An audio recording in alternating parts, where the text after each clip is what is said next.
الأهل ربوا غلط ورموا بناتهم وأولادهم في الشارع. أنا امبارح راجع البيت من التعب والإرهاق في الشغل، شفت عيلة في شارع السبق عندها 13 سنة واقفة مع عيل قرب سنها تقريبا. طب ديت لو الواد ده اغتصبها او قتلها او شربوا مخدرات واتقبض عليهم او مارسوا الدعارة واتقبض عليهم، هيتحاكموا احداث؟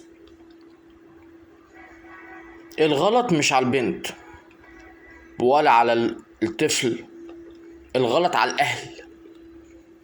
الاهل اللي رموا الطفل في الشارع واللي رموا بنتهم في الشارع، هم اللي يتحاكموا مش الاطفال هي اللي تتحاكم. لان الاطفال نتيجة تربية الاهل، اذا كانت تربية صحيحة وسليمة وعلى خلق، استحالة كنت شفت المنظر ده، استحالة. وبما ان مفيش تربية اصلا ولا اخلاق ولا دين، فاشوف المنظر ده وشفت اللفظ منه.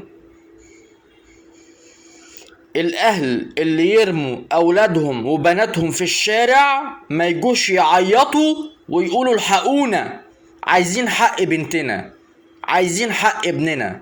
مالكمش حق، انتوا اللي ضيعتوا حقكم اللي هو ابنكم او بنتكم من ايديكم. ما ضيعش حقي وارجع ادور عليه. وشكرا.